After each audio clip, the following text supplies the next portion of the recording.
the way she explained it and the way she drew it, that the heads were somewhat larger than human heads. The hands were long, no thumbs. It was just the long, very delicate fingers at the end of them. On the underside at the tip of each finger was the little suction cups. Very fine line, very fine lips. There was no teeth. The ears, there was only 2 small orifices on each side of the head. And she said, I've never been so horrified in my life. I've never seen anything so gruesome in my life. I've never smelt anything that smelt worse in my life.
When we take into account that the universe is nearly 14 billion years old and Earth has only been around for a third of that time, it seems logical to assume that many older species could be more advanced and have technological capabilities well beyond our imagination.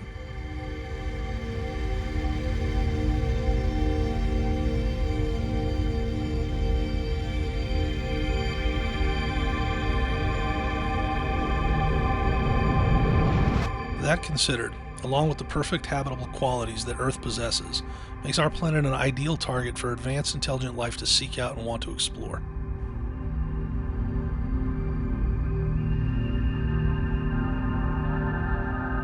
But if there is a more advanced and intelligent life looking to explore other planets, what would be their motivation?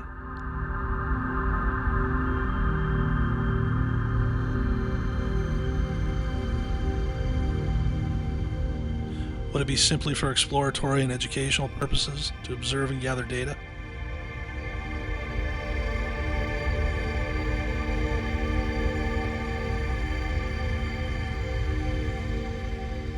Could it be to assist and guide the human race in order to help us grow, achieve greatness, and avoid cataclysmic events and self-destruction?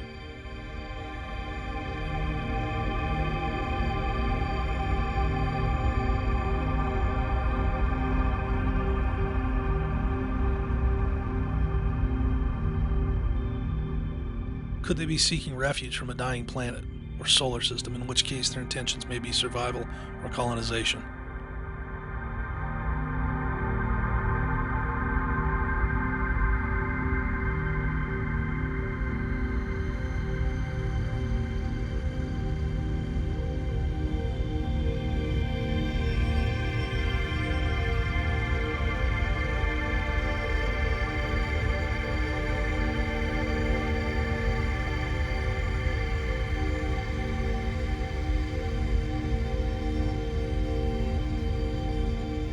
The motives for advanced life visiting our planet may be all these things or none of them, and we also must consider that different entities may have different motivations and agendas.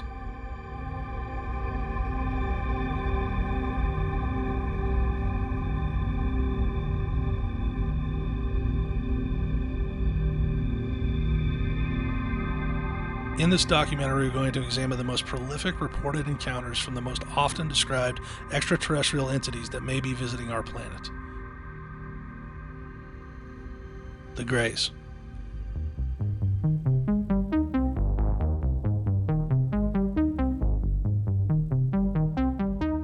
As we go over these encounters, we will discuss the possibility of their intentions and potential threat or advantages they may provide humanity.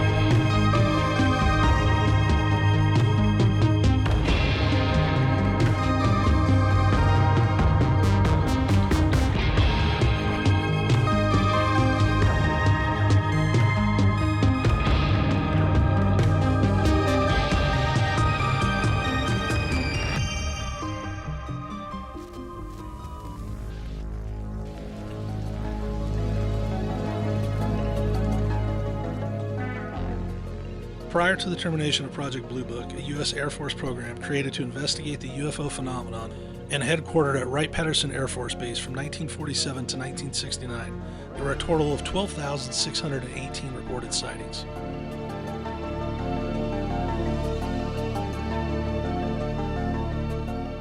Of these reported sightings, many were investigated and cleared, but 701 remain unidentified to this day.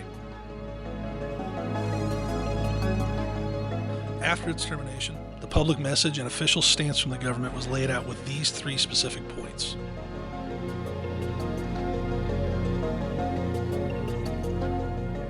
No UFO reported, investigated, and evaluated by the U.S. Air Force has ever given any indication of threat to our national security.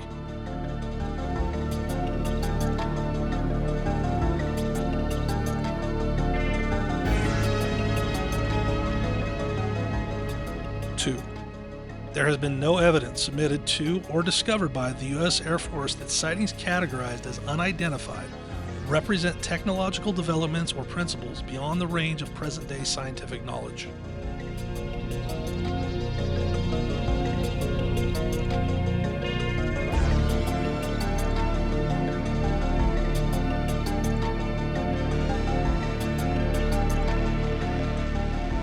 Three, there has been no evidence indicating that sightings categorized as unidentified are extraterrestrial vehicles.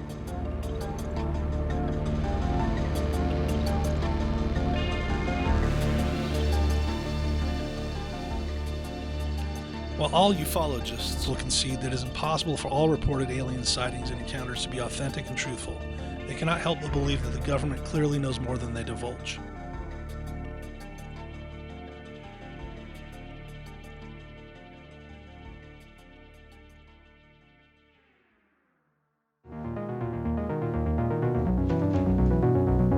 Since 2021, when the government released thousands of previously classified documents,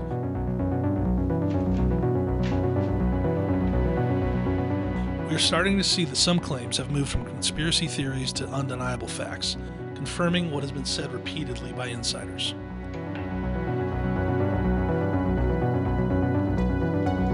The U.S. government actively uses tactics to deny and derail the public conversation about the possibility that extraterrestrials are visiting our planet.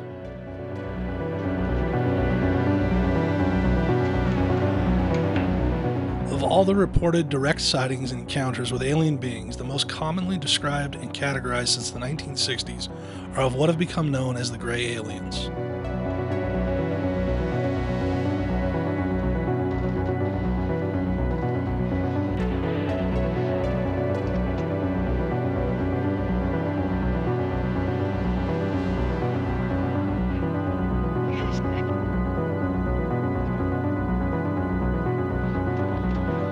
While there may be some small discrepancies in height, coloration, demeanor, or spacecraft, for the most part these beings, their vessels, and agenda consistently fall in line with the vast majority of encounters that are reported.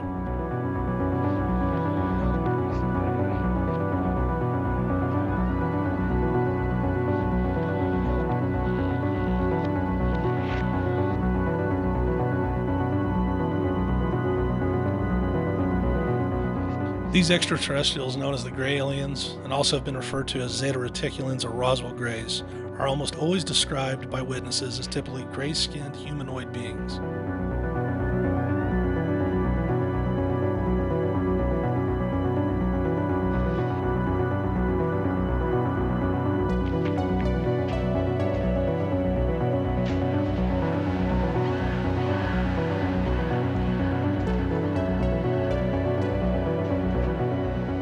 The average height reported of these beings are usually between 3 to 4 feet tall, and the shape of their bodies are described as being thin and elongated, with a small chest, and their bodies lacking or completely devoid of muscular definition, allowing the ability for their skeletal structure to be visible.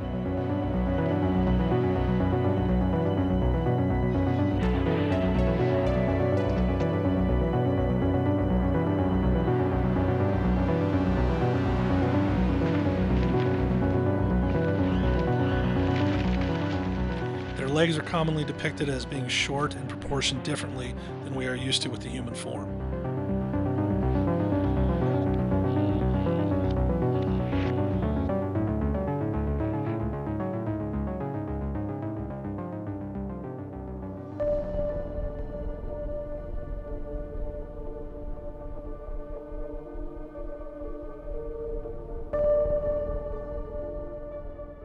Another interesting note is that these extraterrestrials have also been reported to be jointed differently than humans.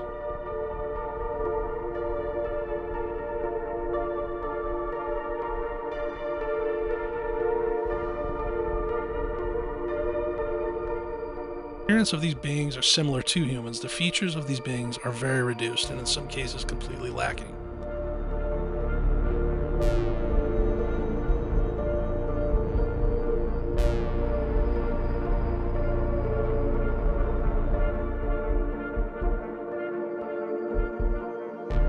External protruding human body parts such as the nose, ears, lips, and sexual organs are not found on these beings.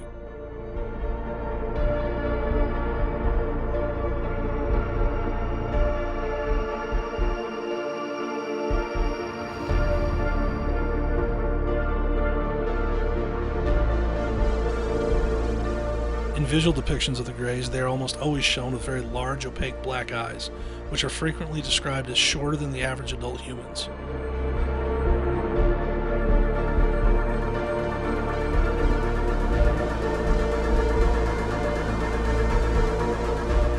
They are also depicted as having unusually large heads in proportion to their bodies, with no visible hair on the body, and sometimes small openings or orifices for ears, nostrils, and mouths.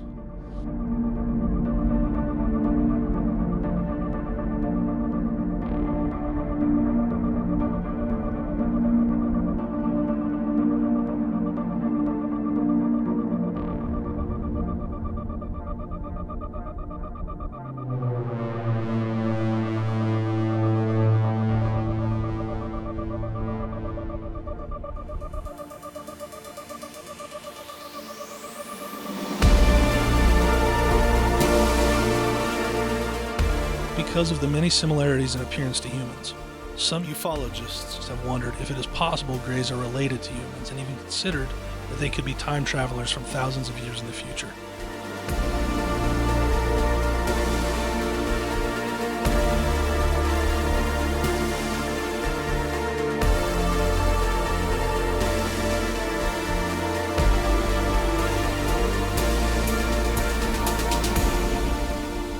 This idea may seem extreme, but when we consider the nature of evolution, some of the differences we see in the Greys are things that scientists have speculated could likely change in the human form as we continue to evolve over the centuries.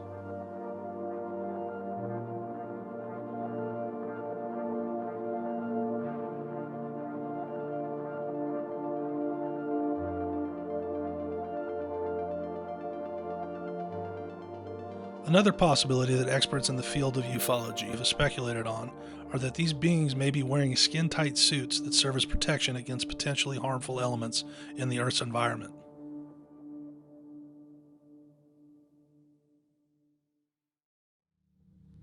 This too is also a plausible theory when we take into consideration that our moon and the planets in our solar system have conditions that could not sustain human life, so astronauts must wear protective suits in order to survive space travel.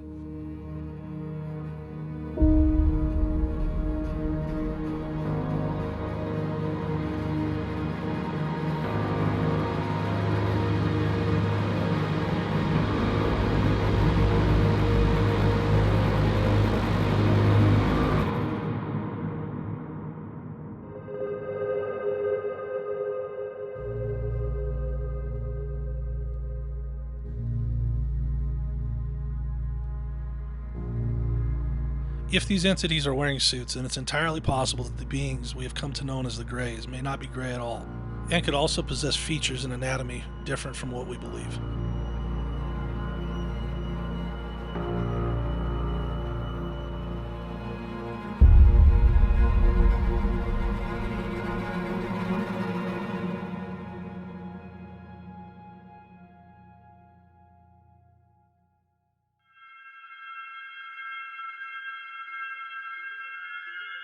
Spacecraft of the Greys.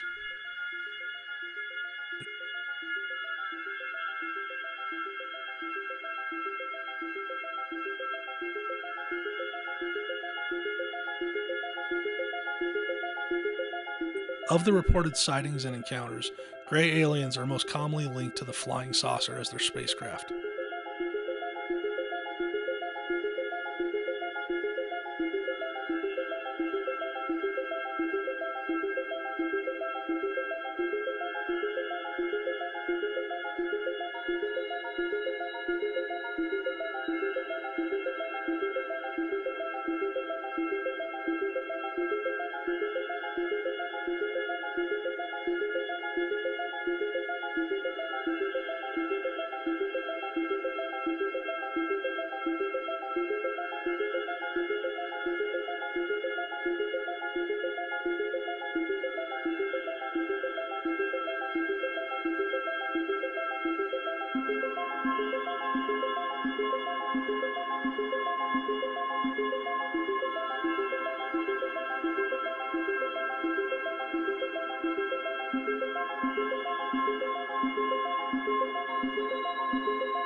While the phenomenon of direct encounters with gray aliens only began in the 1940s, these disc-shaped flying objects have been interpreted as being sporadically recorded since the Middle Ages.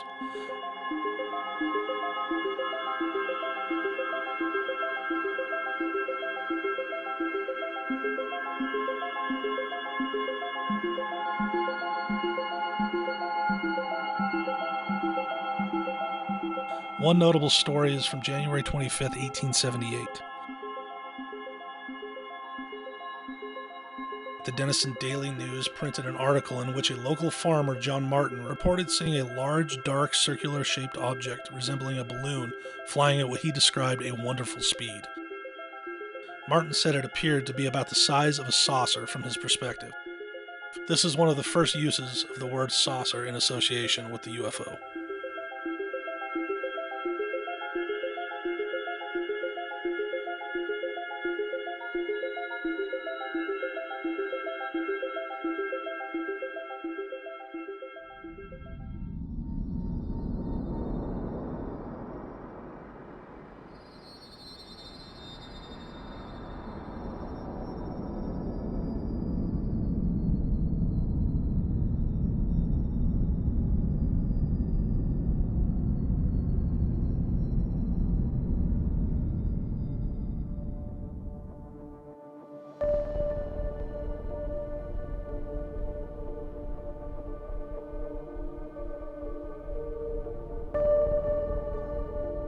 Another early and notable story referencing the flying saucer came on June 24, 1947.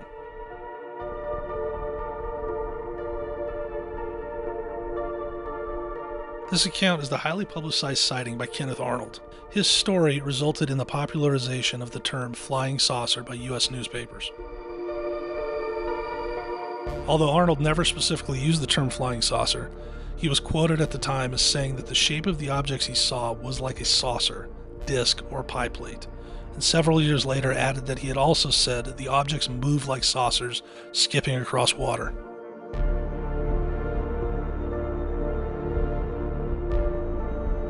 The flying saucer is most commonly depicted as being metallic in make and color, reflective in such a way that at times it seems to have the ability to disappear or hide in plain sight.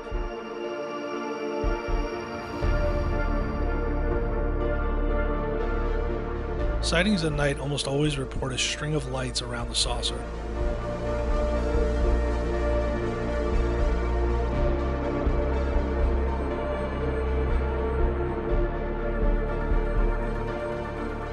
And in many cases of abductions and direct contact, there are often reported sightings of a light that seems to burst out of the belly of the spacecraft.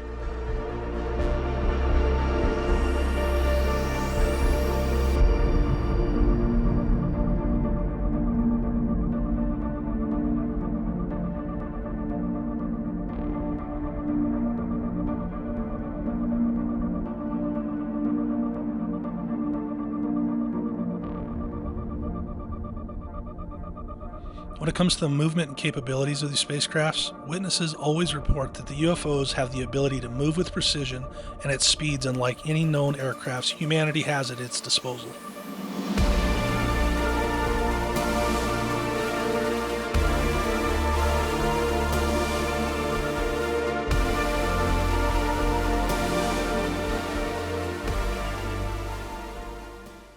Notable gray encounters.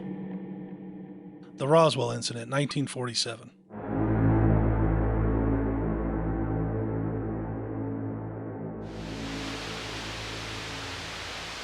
Probably 1:30 in the afternoon, and I received a telephone call from the mortuary officer out at the Walker Army Airfield Base, inquiring about what would be the smallest possible casket that we could get that would be hermetically sealed.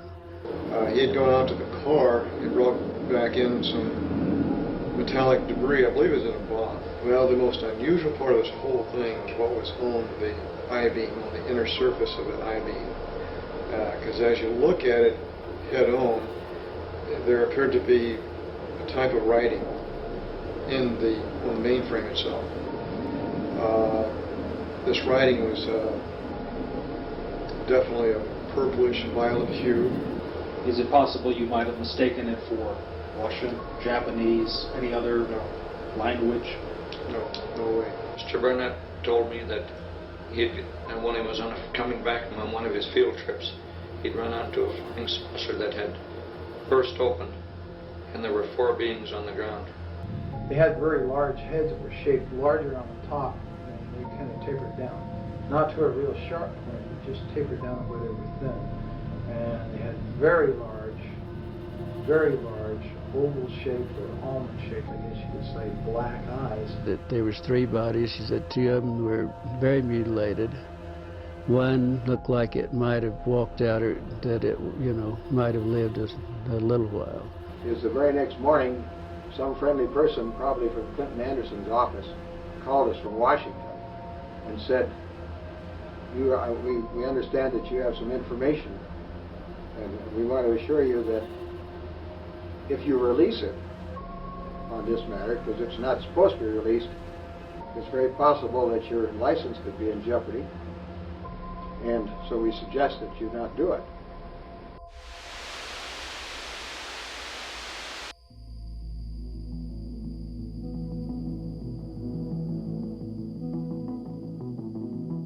The Roswell Incident and the official handling from the military helped to ignite the imagination of UFO believers and conspiracy theories while becoming the most prolific alien encounter known in human history.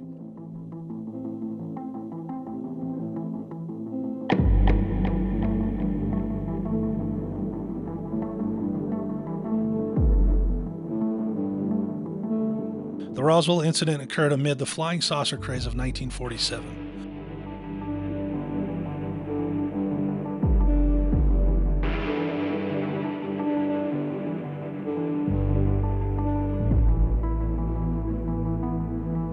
This all kicked off during the last week of June that year, when a pilot named Kenneth Arnold reported seeing a string of 9 shiny, unidentified flying objects flying past Mount Rainier at incredible speeds that he estimated was at a minimum 1,200 miles per hour.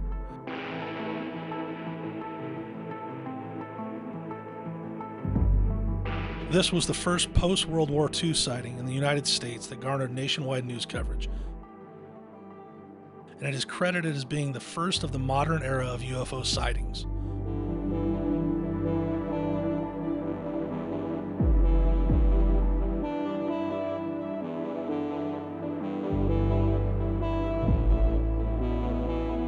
Including numerous reported sightings over the next 2 or 3 weeks, Arnold's description of the objects also led to press quickly coin the term that is commonly used today, flying saucer.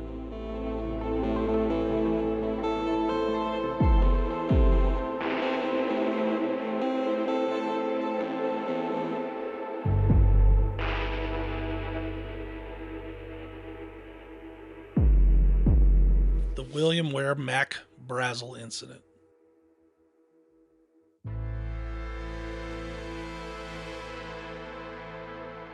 On Saturday night, July 5th, 1947, less than 2 weeks after Kenneth Arnold's sighting, rancher William Ware Brazel, who went by the name Mac, made a trip to town from the remote cattle ranch where he worked.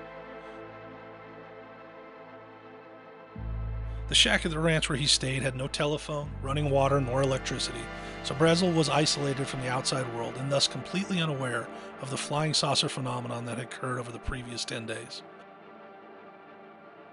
While in town that Saturday night, Brazel began to hear the stories of the flying saucers and descriptions of what they looked like. From these stories, he connected that the strange debris he'd found weeks earlier on his ranch matched the description of the flying discs that were being reported in the news.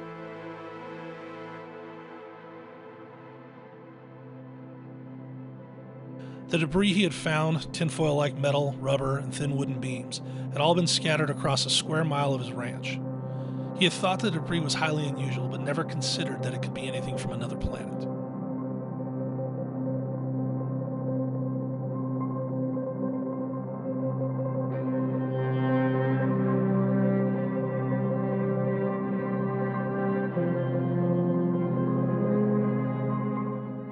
After returning to his ranch on Sunday, July 6, Brazel dug out the debris he had cleaned up and loaded it into his truck.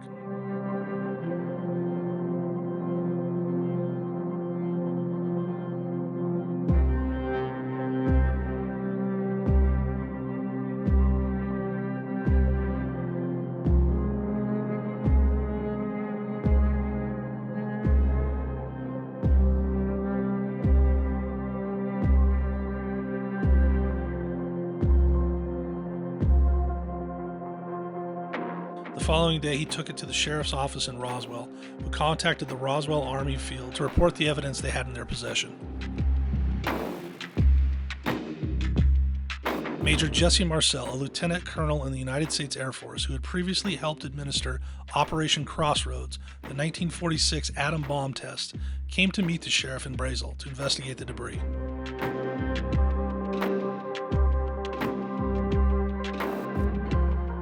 Brazel took Marcel back to his debris site on his ranch, where they gathered up more pieces of rubber and metal foil.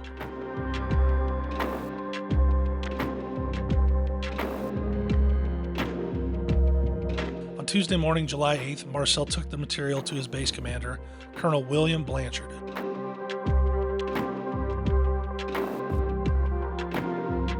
He reported the finding to General Roger Ramey at Fort Worth Army Field. General Ramey ordered that the material be flown to Fort Worth Army Field immediately.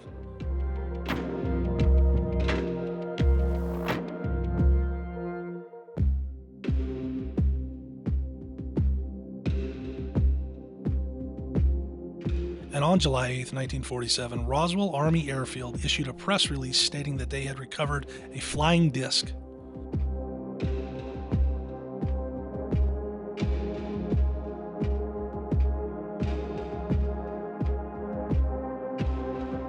A local newspaper, the Roswell Daily Record, printed the story, but the Army quickly retracted their statement.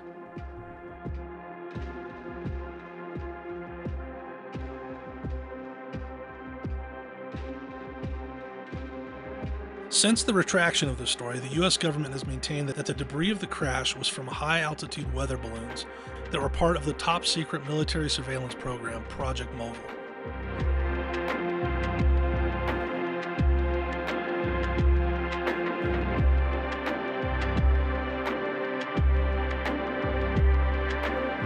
Project Mogul was said to be carried out from 1947 until early 1949 and was a classified portion of an unclassified project by atmospheric researchers at NYU.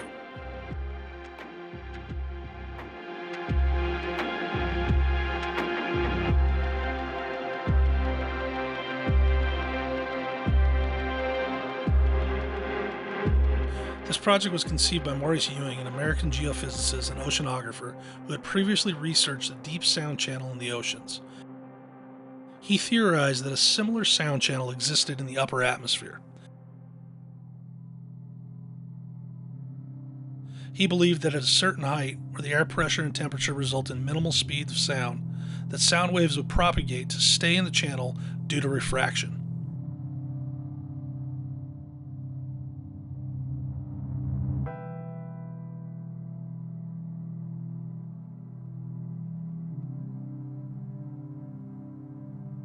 The project involved arrays of balloons carrying disc microphones and radio transmitters to relay the signals to the ground.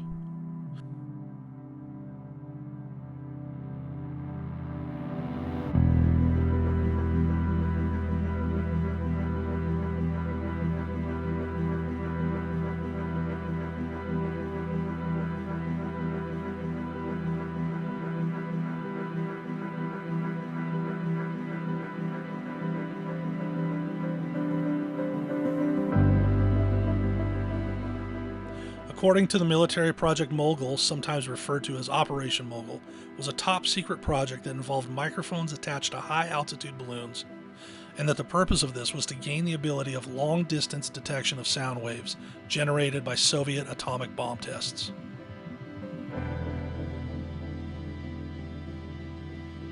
While Project Mogul has been the official explanation for the Roswell incident by the U.S. military, more questions than answers remain.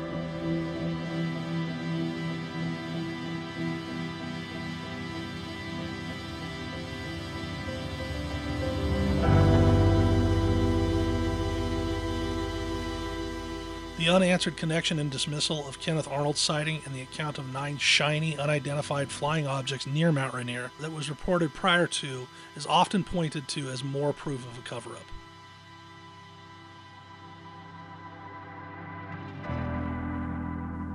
Following the Roswell incidents, reports of threats from military warning citizens not to share experiences publicly came out. These threats adversely affected the ability for those working to investigate what truly happened.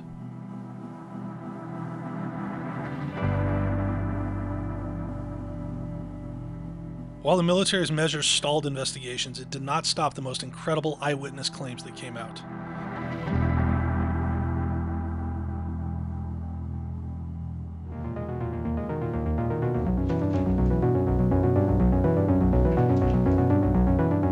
These eyewitness claims reported bodies of extraterrestrials that fit the description of what we now know to be gray aliens being found at the site.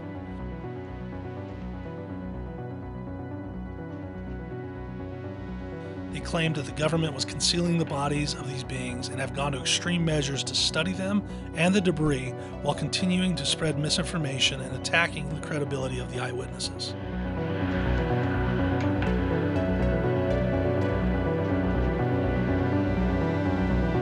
Although this incident happened nearly 70 years ago, it seems that we are a little closer to knowing the truth about what really happened in Roswell, New Mexico in 1947.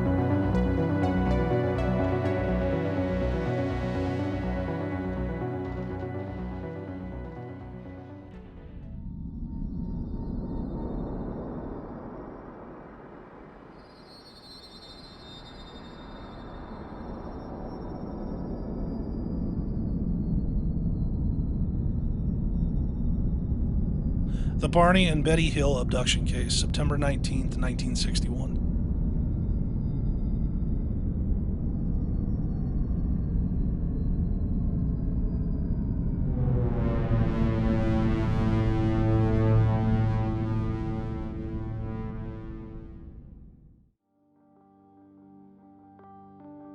The case of the Barney and Betty Hill abduction was the first widely accepted and publicized case of an alien abduction. Regardless if one is a skeptic or a believer of this encounter, it is undeniable that this story went on to shape the perception of extraterrestrials and popular culture. The Hill abduction ignited an Air Force inquiry that was part of Project Blue Book that investigated UFO sightings across the country. What immediately makes the case of the Hill's abduction so intriguing is that they are both quite active, well-known, and respected in their community. So when they came forward with their story, there was little reason to imagine they were not telling the truth. An interracial couple, the Hills, lived in Portsmouth, New Hampshire. Barney was a pragmatic man with an IQ of 140 and worked for the United States Postal Service. He also sat on a local board of the United States Commission of Civil Rights. Betty had a career as a social worker. She handled state child welfare cases, and along with Barney, was active in the local Unitarian congregation.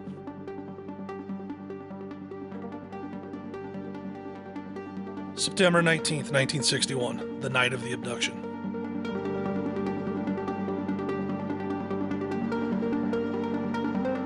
After 16 months of marriage, Betty and Barney Hill decided to take a delayed honeymoon trip through Montreal and Niagara Falls. It was a much-needed break for a couple who worked long, hard hours, not only in their careers, but with the church and civil activities. Per the Hills' accounts of the evening, the UFO sighting and abduction happened on the last night of their 3-day trip.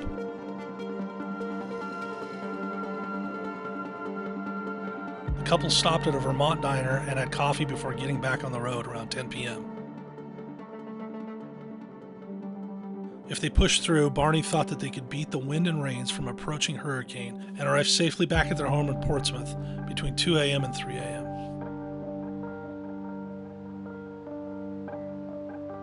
Once the couple was back on the road driving home around 10:30 p.m., they noticed a strange light in the sky that caused them some concern. At first they thought it was just a falling star. But soon they realized, unlike a falling star, it grew larger and brighter with each mile. Barney had no concern at first and felt safe assuming it was a satellite.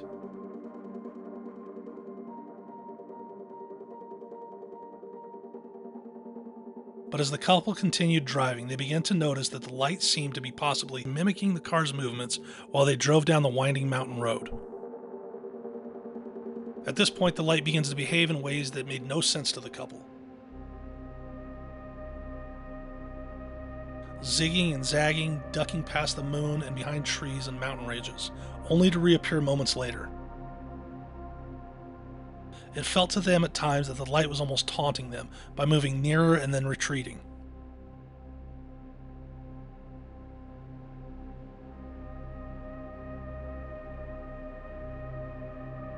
However odd and unusual the experience had been, the couple was still trying to find a logical explanation for what they were experiencing. They had considered it was likely an illusion created by them driving, and that the car's movement was only making it seem that the light was following or approaching. After a short while, Betty and Barney Hill decided to pull over at a road stop to take a better look and try to understand what they were seeing. Betty had a set of binoculars, and after looking through them, she could immediately see that the white light was really an object spinning in the air, and realized that there was no way that this light was either a satellite or a star. Barney also knew that this was something unusual, and while he tried to convince himself and his wife that maybe it was a commercial plane or military jet, deep down he was concerned about what this could be and why it was seeming to taunt them. The couple got back on the road in hopes that the strange light would retreat, but it didn't. At this point, the Hills were about an hour away from the diner when they saw the object hovered just above the treetops, approximately 100 feet above them. Barney abruptly stopped the car but kept the engine running as he shoved his handgun he had carried for protection beneath the seat into his pocket and rushed into a dark field, leaving Betty in the car. At this point, Barney could not begin to understand what it was they were experiencing. As he looked up at the object, he realized that it was massive, the size of a plane, but it was no plane. This craft was flat and pancake-like, and as he looked upward, he could make out rows of windows, and behind these windows, 8 to 11 humanoid figures who were peering out the craft's windows and seemed to look at him. In unison, all but one figure moved to what appeared to be a panel on the rear wall of a hallway that encircled the front portion of the craft. The one remaining figure continued to look at Barney and communicated a message telling him, "Stay where you are and keep looking." Barney tore the binoculars away from his face and ran back to his car. In near hysterical state, he told Betty, "They're going to capture us." He saw the object again shift its location directly above the vehicle. He drove as fast as he could, telling Betty to look for the object. She rolled down the window and looked up. Almost immediately, the Hills heard a rhythmic series of beeping and buzzing sounds, which they said seemed to bounce off the trunk of their vehicle. The car vibrated and a tingling sensation passed through the Hills' bodies. The Hills said that then they experienced the onset of an altered state of consciousness that left their minds dulled. A second series of beeping and buzzing sounds returned the couple to full consciousness. They found that they had traveled nearly 35 miles, but they had only vague, spotty memories of this section of road. They recalled making a sudden, sharp, unplanned turn, encountering a roadblock, and observed a fiery orb in the road. When they finally got home to Portsmouth at dawn, the couple felt strange and awful. Even though they were home, they were far from relieved. They both described feeling dirty. Barney's shoes were strangely scuffed, and Betty's dress was ripped. They began to realize that there were 2 hours of the drive that neither one of them could remember, and they both felt aware of a puzzling presence. In the weeks and months after, Betty began researching as much as she could about UFO sightings and abductions. She discovered the civilian UFO group, National Investigations Committee on Aerial Phenomena, NICAP. She shared her story and also reported the sighting to the Air Force. The couple was worried about the possibility of radiation exposure and the lasting effects it could have. As the years passed, the couple struggled. Betty suffered from disturbing dreams, while Barney developed an ulcer and anxiety. Eventually, the couple sought mental health help and met with Benjamin Simon, a psychiatrist and neurologist who specialized in hypnosis, a mainstream technique at the time. Over months of weekly sessions, Simon helped the couple piece together what they now believe happened to them that night. It seems that the vessel had eventually landed on the Hills' car, putting them to sleep. Afterward, gray beings walked them up a long ramp into a large spacecraft nearly the size of their home. Once inside, the Hills were separated. They were each brought into an examination room separately that had curved walls and a large light hanging from the ceiling. Each was asked to climb up on a short metal table, so short in fact that Barney's legs hung over the side. During the examinations, the beings removed Betty and Barney's clothing, plucked strands of their hair, took clippings of their nails, and scraped their skin. Each sample was placed on a clear material, somewhat like a glass slide. Needles connected to long wires probed their heads, arms, legs, and spines. One large needle, around 4 to 6 inches, seemed to be a pregnancy test, which was inserted into Betty's belly. This test left her twisting in pain. Throughout, a being Barney and Betty called the Leader watched from the side. Through the hypnosis, Betty recalled some conversations and incidents that were quite peculiar. One of the incidents was when the beings discovered that Barney's teeth could be removed because he had dentures. Later, alone with the Leader, Betty asked where the craft had flown. Admitting she knew little of the universe, the being told her, "If you don't know where you are, there wouldn't be any point in me telling you where I am." 4 years after the abduction in 1965, the Hills' story was picked up by a Boston newspaper. After that, the quiet couple's story became known around the world. A best-selling book and a movie starring James Earl Jones were made of the upstanding civil servants who had become celebrity abductees. The Hills were not the first to spot a UFO or even the first to report an abduction, but their story did capture the nation's imagination and was so widely publicized that it helped shape how we talk about alien encounters and abductions to this day. While the Air Force's Project Blue Book would ultimately dismiss the story, determining unexplained craft could be explained by natural causes, hinting that the couple hadn't seen a spacecraft at all, but only the planet Jupiter. That said, the NICAP's scientific advisor found their account credible after he cross-examined the couple. For his part, psychiatrist Simon never felt that the Hills had made up their story. He publicly stated on a radio show in the 1970s, "I believe implicitly in the honesty of these people." His conclusion was that Betty had dreamed of the abduction and Barney had absorbed her story, especially since many of the most vivid details matched descriptions of dreams Betty had jotted down after the event. Of course, the other explanation, the one that's hard for most to stomach, is that the abduction actually did occur. Betty and Barney never wavered in their story, and both went to their grave believing what they had uncovered through hypnosis actually happened to them.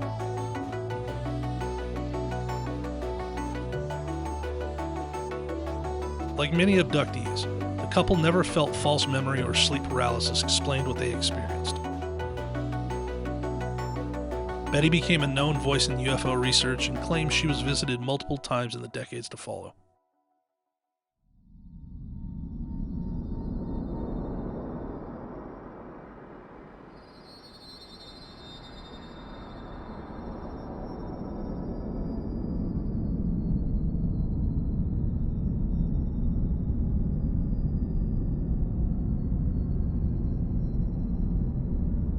November 5th, 1975, the Travis Walton UFO Incident.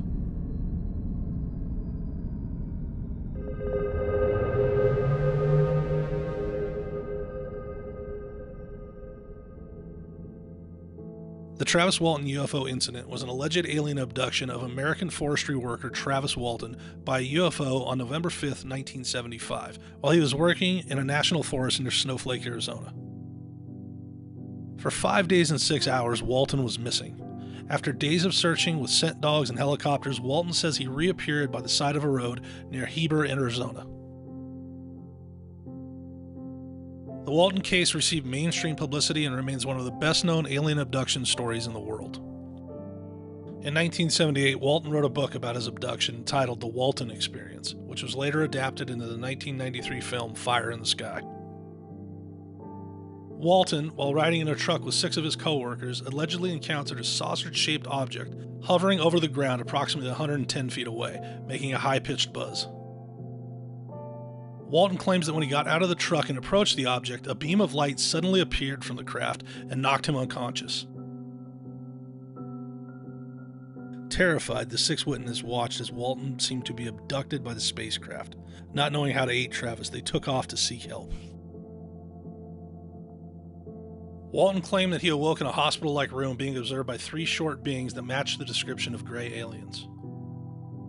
Terrified for his life, Walton claimed that he fought with these beings until a human wearing a helmet led him into another room, where he blacked out as 3 other humans put a clear plastic mask over his face. Walton has claimed that he remembers nothing else until he found himself walking along a highway 5 days and 6 hours later near Heber, Arizona, with a flying saucer departing above him. As with all major reported UFO sightings and abduction reports, skeptics rush to claim hoax and debunk as quickly as believers rush to accept and believe.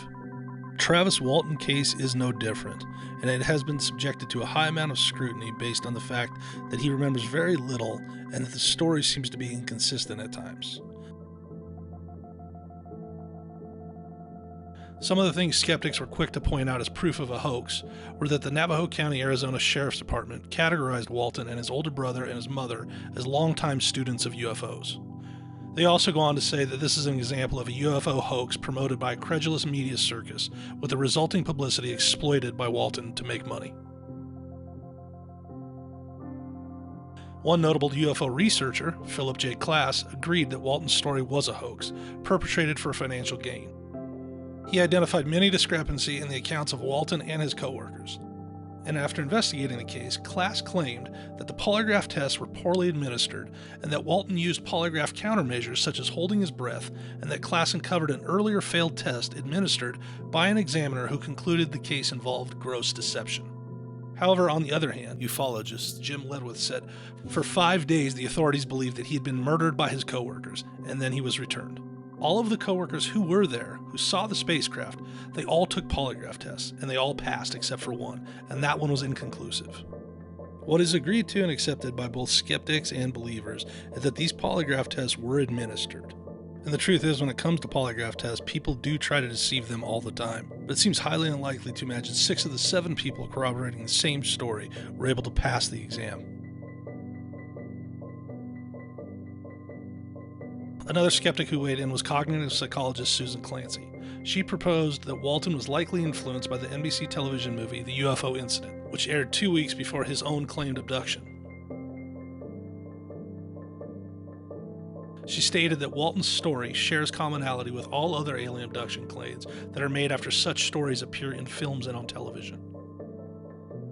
When we take into account all the skeptics who claim Walton's story is a hoax created for financial gain, they too fall victim to the same scrutiny of circumstantial evidence.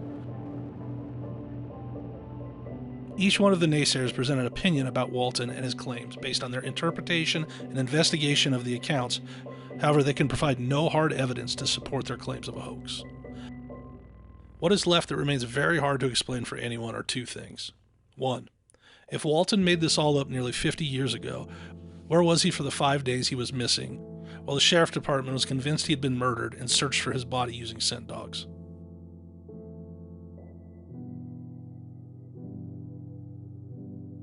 2.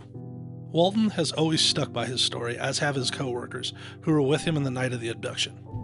How is it possible that none of the 6 eyewitnesses who backed up his story this entire time, have not come out to cry foul? If Travis Walton's story was all a ruse built for financial gains, each one of the eyewitnesses would have risked much to go along with it, while Walton received the glory and riches, and they got little to nothing in return. Considering the popularity of this case, any one of them could cash in at any time by coming forward and telling the truth about what really happened if it were truly a hoax.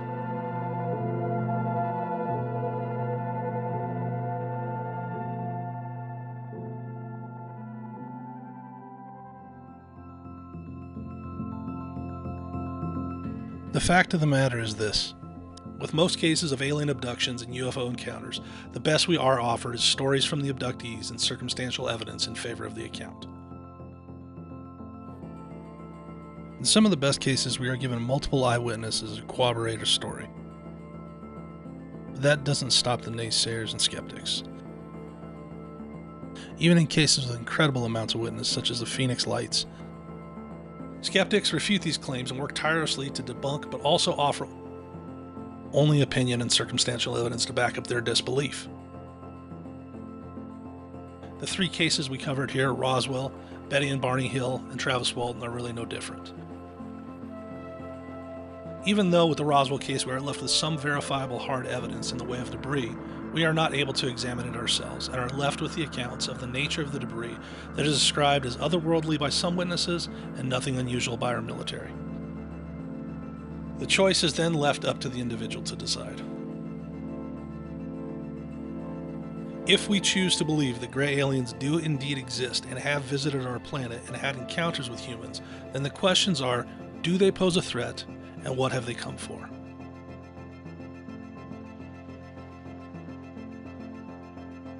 First, do they pose a threat? While it is undeniable that any individual would likely find an alien encounter to be a terrifying experience, the fact of the matter is that our fear is first likely based on the unknown.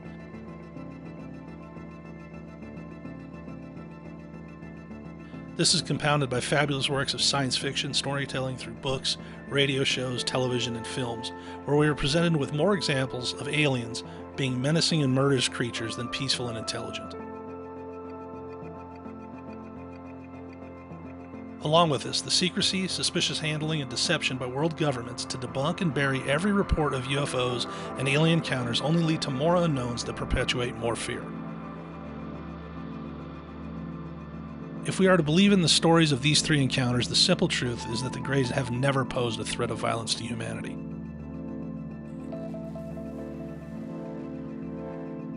In fact, in the cases of abductions, they return the individuals safely. And after time, the abductees settle on the idea that the initial terror was connected to the fear of the unknown in the initial moments of the encounter. And when looking back on the experience, the realization is that the species never posed any threat and could have inflicted harm or death at any time. Considering this, it seems highly unlikely at this point that these beings have violent intentions or are a threat to humanity at all.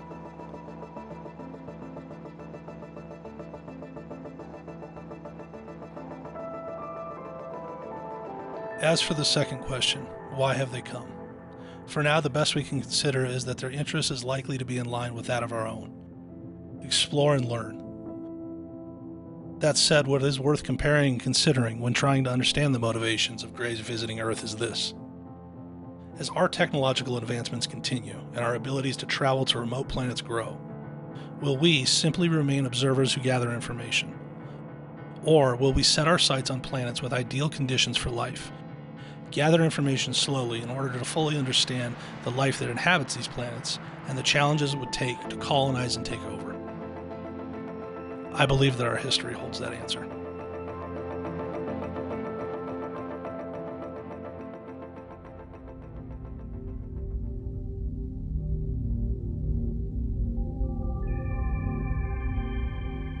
Considering the vastness of space and near infinite span of time, it seems an absolute certainty that if intelligent life exists here on Earth, on our planet, that there must be other forms of intelligent life out there as well.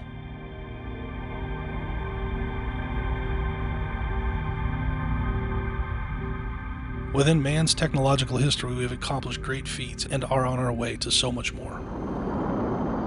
Sending humans into space. I believe that this nation should commit itself to achieving the goal, before this decade is out, of landing a man on the moon and returning him safely to the Earth.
walking on the moon.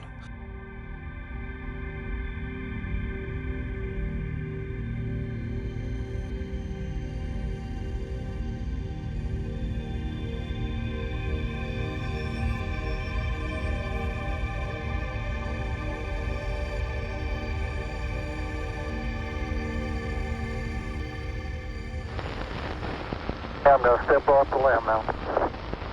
That's one small step for man, one giant leap for mankind.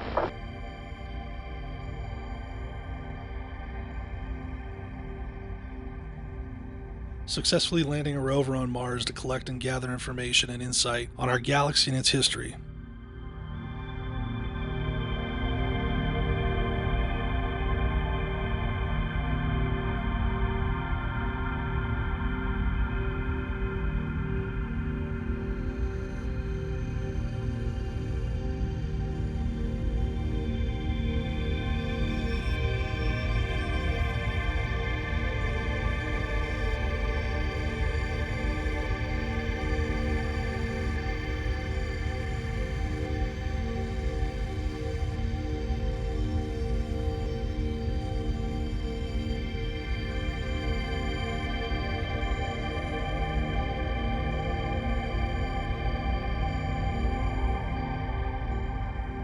These are all incredible achievements.